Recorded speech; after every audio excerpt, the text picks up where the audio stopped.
Honourable Member for Yukon. Thank you, Mr. Speaker, and it's a pleasure to join on the debate as C46, and I'd like to thank my honourable colleague who just spoke before me for being so generous to split her time with me today. So I'm obviously pleased to be here because this speaks directly to our government's priorities, which are energy security, economic growth, and environmental protection. The Pipeline Safety Act, of course, delivers all three. It recognizes the importance of pipelines to transport the energy we need that we use every single day in this vast country.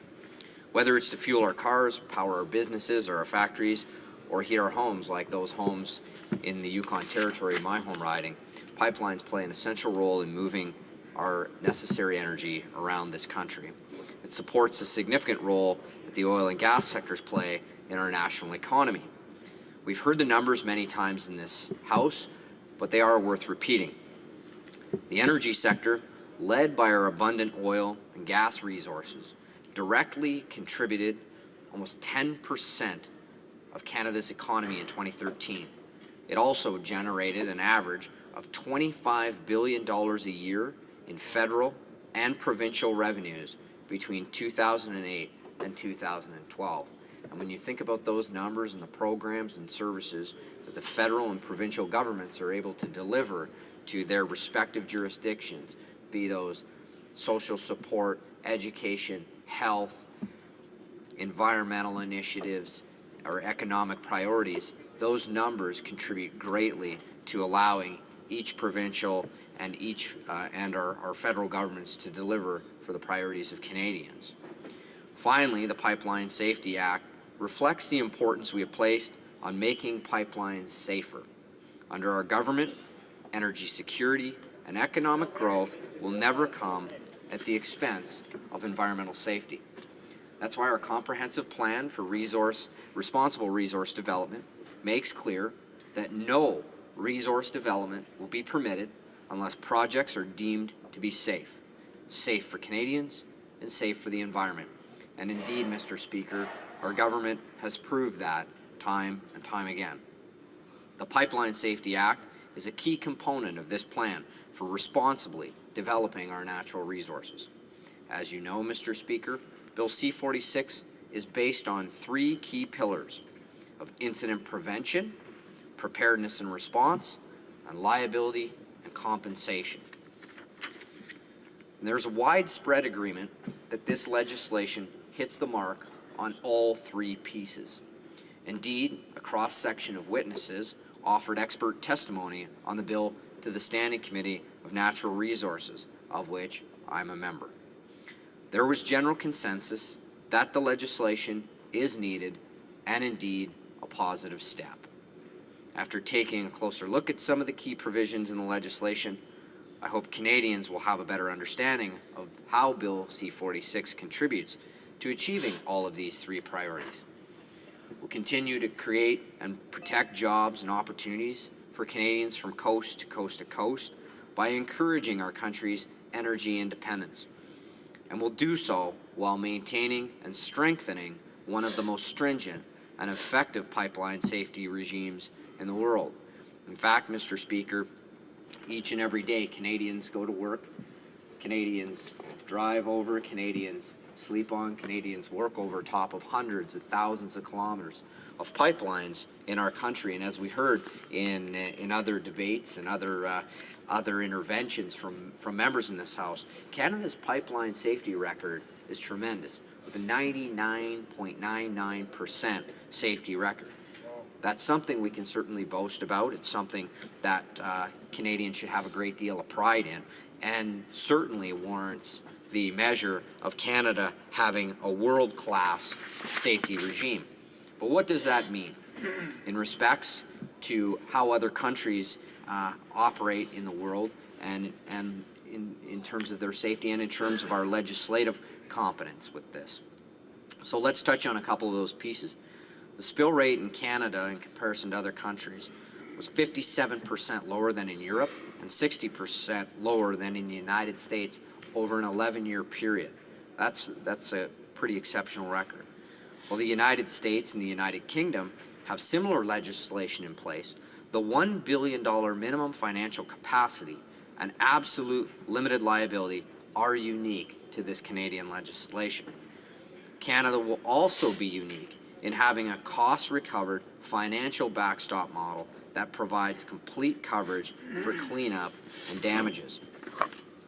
So that, Mr. Speaker, of course, I think everybody in this House would agree that prevention of any kind of accident or any kind of spill is the most important piece of our environmental protection regime. But if something were to occur with the $1 billion limited liability backstop and with penalties under this act, I think Canadians can be assured that breaches of any provision in this legislation will be taken seriously, and B, the taxpayer won't be on the hook for the cleanup. So exactly what kind of penalties will pipeline companies be subject to if they were to break the law?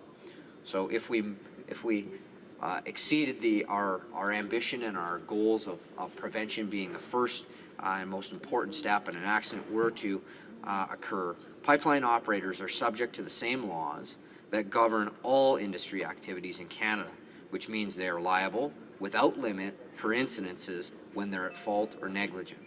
Second, under the National Energy Board, companies are subject to fines and imprisonment depending on the severity of the offense. Third, Responsible Resource Development gave the NEB additional powers to implement administrative monetary penalties, or AMPs, which enable the NEB to fine companies for contraventions of NEB regulations and orders. This is a new tool, Mr. Speaker, that will ensure smaller offenses are punished. The measures proposed today will enhance and further clarify all of these provisions.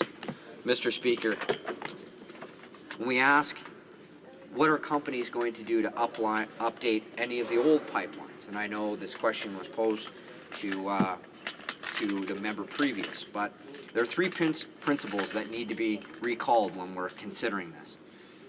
That we want to define our world-class safety systems, and prevention, of course, is integral to that piece of the plan. The legislation requires the use of best available technologies, as well as the integration of Aboriginal communities and businesses in pipeline safety, pipeline monitoring, and, of course, operations. All federally regulated pipelines will be impacted by these proposed measures, regardless of whether they're operating, planned, or under construction. So, old, new, or proposed plans will be subject to this new pipeline regime. Mr. Speaker, of course, we have some questions that will most likely come around what we're wanting to do to ensure why we wouldn't want or why we're not requiring companies to create a pooled fund in advance of a spill. And of course, some of that, obviously, while we are concerned about the worst case scenario, there's that old adage, hope for the best, prepare for the worst. And with our safety record in place of 99.99%, we still do have to be realistic in terms of what we can expect to see, and we reflect back on some of past incidences to guide us in that direction. And at the same time, make sure that while we're balancing out the necessary protection for the environment and the communities in which these pipelines operate, that we're also realistic about allowing these companies to actually move ahead with moving Canada's much-needed energy around this country. So from that point, we can assure Canadians that any backstop, if it's assessed, will be fully recovered from industry to ensure that the taxpayers are protected. And I think that's a fundamental piece, Mr. Speaker. While Canadians expect, want, and demand the strictest and safest pipeline regime in this country, they also want to know that if there are any accidents, that they as the taxpayers aren't responsible for cleaning that up. So we hold firm, and we have in many other pieces of legislation that we put forward. This is no exception, Mr. Speaker. The polluter pay principle stands. The polluter pay principle is something Canadians want. The polluter pay principle is something Canadians expect. And the polluter pay principle is something that this government is going to deliver as we move forward with our responsible resource development regime. I thank you for your time on this topic, Mr. Speaker. Questions and comments? Questions et commentaires? L'honorable député de Chicoutimi-Le-Fjord. Merci beaucoup, Monsieur le Président. Comme j'ai mentionné, le NPD va appuyer ce projet de loi-là. Par contre, j'ai quand même un commentaire ou aussi une question à mon collègue conservateur. La licence sociale, là, c'est-à-dire l'approbation du public pour l'exploitation de nos ressources naturelles, est tout aussi importante qu'une autorisation délivrée par un organisme de réglementation. Pourquoi les conservateurs refusent-ils d'entreprendre des démarches nécessaires pour obtenir le soutien du public pour les projets de pipeline au Canada? Je pense que cette question va faire écho partout au pays. The honourable member for Yukon. Well, indeed, Mr. Speaker, I don't disagree that social license is an important part of what we do in our responsible resource development regime. And of course, that's why this legislation, my apologies to everybody for that one. Feedback is not a good thing in here. Mr. Speaker, it's important to understand that part of this legislation embeds some of those very fundamental pieces. The polluter pay principle is very much based on what the public has told us they want, expect, and demand, as I said in my intervention.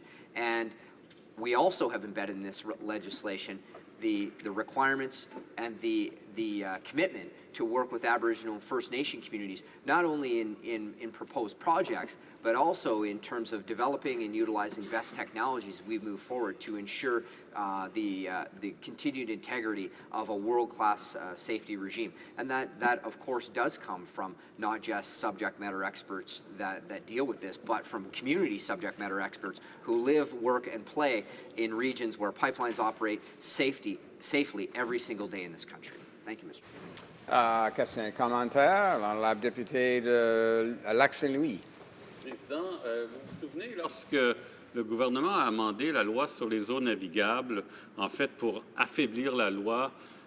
Il a affaibli la loi, effectivement, mais il a aussi transféré la responsabilité des évaluations environnementales pour les projets énergétiques à l'Office national de l'énergie.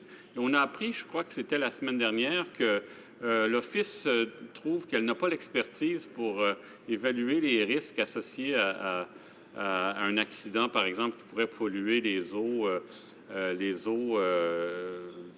suite à un accident vis-à-vis un oléoduc. Alors, à l'époque, on nous avait assuré que l'Office national de l'énergie avait cette expertise, mais là, on se rend compte que l'Office doit aller en consultation publique et en demander davantage aussi aux compagnies qui proposent des projets vis-à-vis leurs plans, les plans qu'ils ont en cas d'accident. Alors, j'aimerais que le député commente là-dessus sur ce transfert de la responsabilité à l'Office qui ne peut assumer pleinement ses responsabilités. Honourable member for Yukon. Well, thank you, Mr. Speaker. I guess I'm a bit perplexed why the member opposite would assume that the Navigable Waters Protection Act did anything but deal with navigation on waters, and where anybody assessing that piece of legislation or tasked with the inspection, enforcement, or regulation of the Navigable Waters Protection Act would be in a position to deal with pipelines. There's no more suitable board in this country than the National Energy Board to deal with national energy issues. It seems to be the case, though, every time that the opposition, when we make streamlined, efficient, and effective decisions around people that are designed and should be governing particular things, look to other pieces of legislation to find excuses as to where and how and why these changes shouldn't be good. And I imagine the member opposite would probably propose that if we made changes to the Stuffed Animal and Toys Protection Act, that somehow would jeopardize the environment. But this doesn't. It only strengthens the environmental regime, and we'll continue on that track, and Canadian people know that. We have time for a very short question. The Honourable Parliamentary Secretary to the Minister of Natural Resources. Thank you very much, Mr. Speaker, and I do want to thank my honourable colleague for the work that he does on the Natural Resources Committee. He is a very active member, and I appreciate what he brings to the table coming from the Yukon. Mr. Speaker, this legislation builds on a safety record of 999.99%. And I guess my question through you to the member is, how does this legislation relate to ensuring public confidence in pipelines? The honourable member for Yukon. Thank you, Mr. Speaker, and from a short person, I'll give a short answer. I'd like to thank the parliamentary secretary for that excellent question, and of course, as we maintain public confidence in this through the polluter pay principle, which is clearly important to all Canadian citizens, we're also introducing concrete measures to enhance pipeline safety under the pillars of prevention, preparedness, and response, and liability and compensation. And Canadians can be assured, with those pillars in place in this legislation, our government will commit to doing everything we can to achieve those strong pillars to make sure we adhere to everything we've set out in responsible resource development.